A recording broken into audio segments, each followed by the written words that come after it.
انسان کا نفس، اس کی روح اور قلب و باطن جب پاک اور منزہ ہو جاتا ہے تو وہ نورانی چراغ کی طرح چمکنے لگتا ہے۔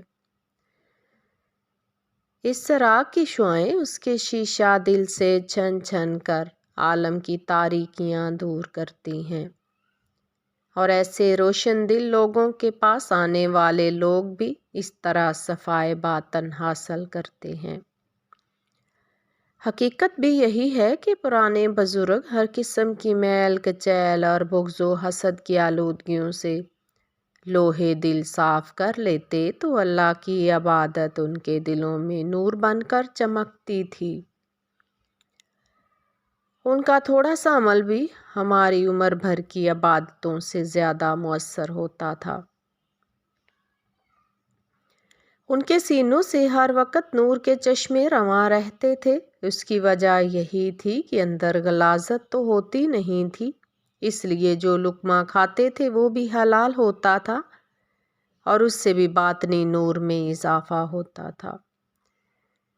چلتے پھرتے اللہ کی یاد کرتے تو وہ بھی اس نور میں اضافہ کرتی۔ اگر وہ واعظ و نصیحت کرتے، عبادت و ریاضت کرتے، تسبیح پڑھتے، تبلیغ کرتے، الغرض جو کچھ بھی کرتے، چونکہ وہ خالصتاً باوجہ اللہ ہوتا، اس لیے ہر عمل سے نور پھوٹتا۔ ان کا اندر چونکہ بالکل صاف ستھرا ہوتا، اس لیے اس سے جو کچھ قول و فعل میں صورت سے صادر ہوتا وہ بھی نورانی شعاعوں کا سا اثر رکھتا تھا۔ صفائے قلب کی اس پاکیزگی اور نورانیت کی حقیقت سمجھنے کے لیے صوفیہ نے ایک حقائق بیان کی ہے۔ اسے غالباً مولانا رومی نے مثنوی شریف میں بیان کیا ہے۔ وہ واقعہ یوں ہے کہ روم اور چین کی دو پرانی تہذیبیں چونکہ مشہور ہیں، ایک دفعہ کسی ملک میں ان دونوں ملکوں کے ماہرین کے درمیان نقش و نگار کا مقابلہ ہوا۔ بادشاہ نے دونوں ملکوں کے ماہرین کو حکم دیا کہ آمنے سامنے دیوار بنا کر اس پر اپنے اپنے فن کا مظاہرہ کریں اور درمیان میں پردہ لٹکا دیں تاکہ دوران عمل ایک دوسرے کا پتہ نہ چل سکے کہ کون کیا کر رہا ہے۔ اور یہ فیصلہ ہوا کہ عین اس وقت جب مقابلہ ہوگا پردہ اٹھایا جائے گا اور بادشاہ اور اس کے وزیر آ کر موازنہ کریں گے۔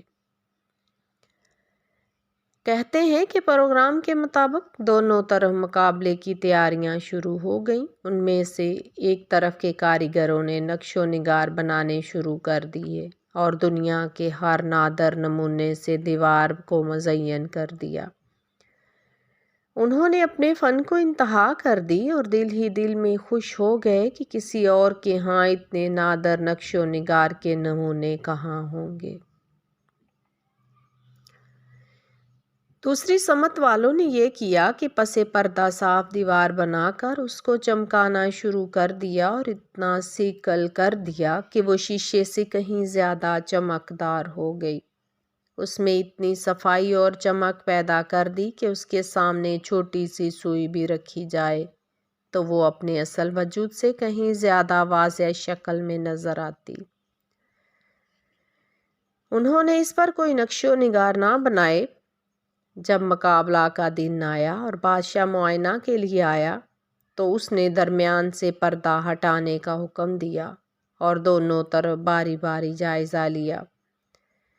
جب وہ ایک طرف دیکھتا تو کھردری دیوار پر نقش و نگار اپنی اصل شکل میں نظر آتے اور دوسری طرف دیکھتا تو وہی نقش و نگار یہاں بھی نظر آتے، لیکن یہاں ان کے ساتھ روشنیاں بھی نکلتی، اس سے زیادہ چمک دمک ہوتی۔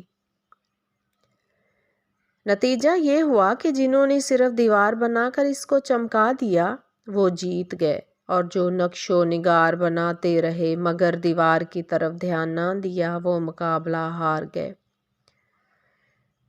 دوسروں نے چونکہ دیوار خوب چمکا لی تھی لہٰذا ان کے نقش و نگار منعکس ہو کر اس دیوار میں اپنی اصل سے بھی حسین تر دکھائی دینے لگے۔ یہ واقعہ بیان کرنے کا مقصد صرف یہی ہے کہ من کی صفائی کی اہمیت